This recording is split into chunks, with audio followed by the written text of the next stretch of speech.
This channel is made possible by viewers like you. My viewers, subscribers, and patrons greatly help to keep this channel going. I wouldn't be here today if it wasn't for all of you. Please make sure to subscribe so you don't miss any uploads. And if you'd like to go the extra mile, please check out my Patreon page. For just $1 a month, you'll get access to what I'm working on, previews of upcoming content, and even early videos, along with other tier options for those that are interested. Thank you, and now on to the video.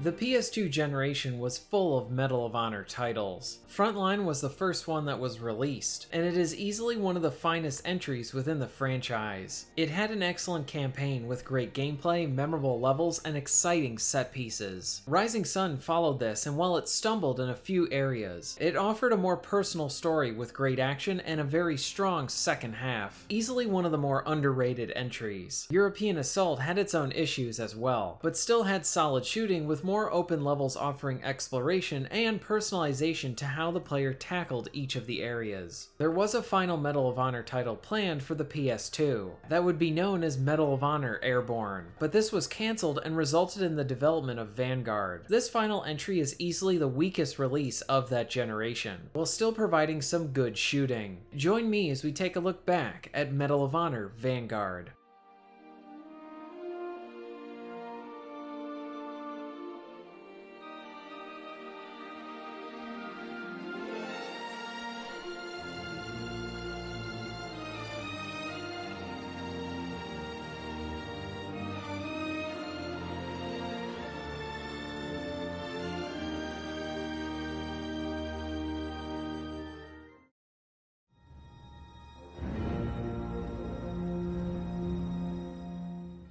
With the next generation of home consoles on the way, the developers looked to making a new entry that would be released on the Xbox 360 and PS3, along with the PC, Wii, and PS2. This title would be known as Medal of Honor Airborne. The studio had dabbled with providing non-linear elements in some of the Medal of Honor titles, and wanted to use Airborne as a way to provide more options to the player. The focus of this title would be on creating non-linear gameplay that could be tackled in many different ways. The players would be a paratrooper in the 82nd Airborne Division. Each level would start out by having the player drop out of a plane and choose where to land on the map. Once on the ground, the player would have several different objectives to complete, and it was up to them to choose which one to start first. At one point during the development, the studio realized that this particular game would not work well on the less powerful hardware, like on the Wii and PS2. EA still felt that there was an audience there for Medal of Honor on those platforms, and as such, a new project was created out of the cancellation of the Wii and PS2 versions of Airborne. This would be the final entry on the PS2 and would be known as Medal of Honor Vanguard.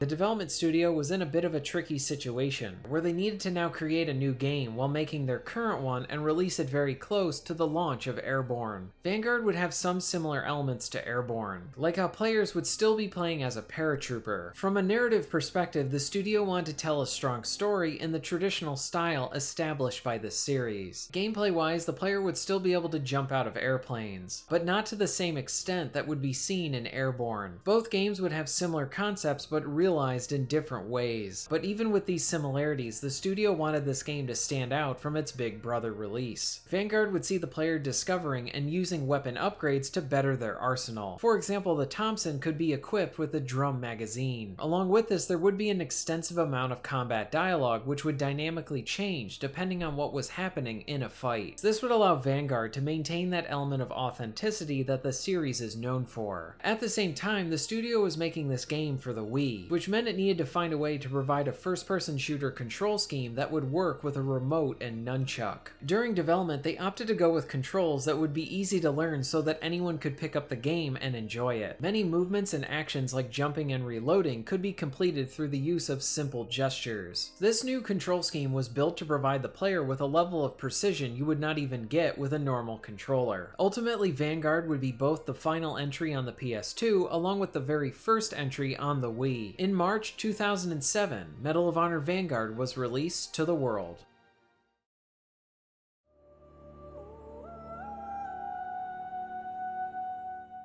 Medal of Honor Vanguard is a decent entry within the series. The action is solid and it operates mostly like one of the prior titles. This game has a large amount of flaws and issues, one being that it lacks fleshed out elements to really make it stand out from the past PS2 games. Frontline delivered a well-crafted linear campaign. Rising Sun provided more open levels and told a more personal story. European Assault allowed for the freedom to tackle objectives in the order chosen by the player, along with some squad mechanics. Vanguard's design is similar to Frontline in being more linear, but the shootouts and locations are not varied or unique enough to really make this one feel special. There's also a lack of memorable levels and set pieces here. New mechanics are introduced but not fleshed out. While the action in this game is still pretty fun, it's an experience that really won't stay with you.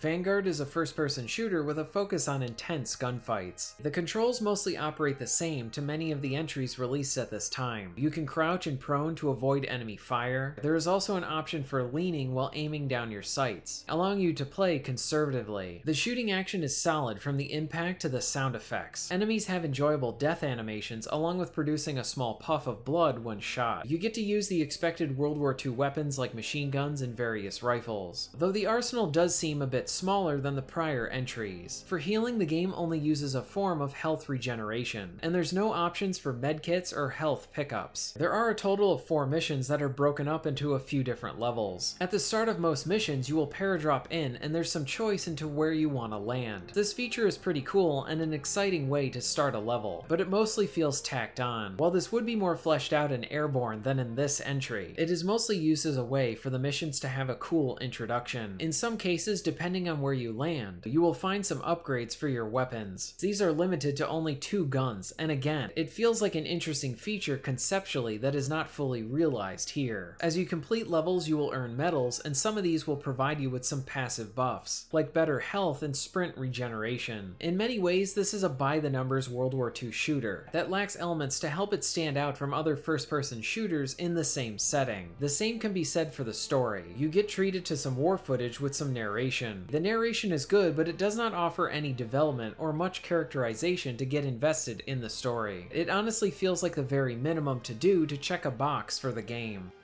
Might become airborne. They lined us up, asked for volunteers. For an extra $50 a month, we'd be part of a great American experiment in warfare. We'd jump out of airplanes into combat. We'd be the first, the Vanguard. We shipped off to Georgia for training, then England, then Operation Torch. Like I said before, the campaign is very linear, and while we get to fight through different locations, many of the levels lack that sense of uniqueness to really make them stay with you. You will fight through bunkers, city streets, buildings, along with a few other locations. There is a lack of choice in how you approach objectives. That was introduced in Rising Sun with more exploration and continued in European Assault. Vanguard feels very by the numbers and in some ways cobbled together. The game introduced a few new mechanics like paradropping and weapon upgrades. Both are only used in a limited capacity, and while dropping in is exciting, it is only used at the start of a mission. Only 2 weapons can be upgraded, and this feels very tacked on as well. I do think a more fleshed out weapon upgrading system would have been great, and could have added in a healthy amount of personalization and replay value. For example, if upgrades for all guns were hidden in levels. This would greatly increase the drive to come back and play the levels again to find all of those upgrades. Another thing I found odd was how the soundtrack is mostly filled with songs used in prior Medal of Honor titles. This is both good and bad. The good is that it acts like a set of greatest hits for the music, but the bad is that nothing new was made for this one. The AI is pretty dumb as well, especially your friendly AI. They have a tendency to walk right in front of you during a shootout. This is going to seem like a nitpick, but Vanguard does not make use of the special ops side of the series. That was seen in most of the entries from the original all the way up to Rising Sun. The spy angle gave the mission some appreciated personality, and allowed for some interesting gameplay moments, like disguising yourself as an enemy officer. Vanguard is a very linear game, and this is not inherently a bad thing, but if you're going to go this route, then the levels need to feel more handcrafted and memorable. Here we hit a lot of the expected beats without anything to make them stand out. Another missed opportunity was how the game includes only offline multiplayer with no options for bots. There's a decent base for a better game here. I think it needed a bit more time in development to flesh out and better the final game. Vanguard isn't a bad game either, but it's easily one of the weaker entries in the series.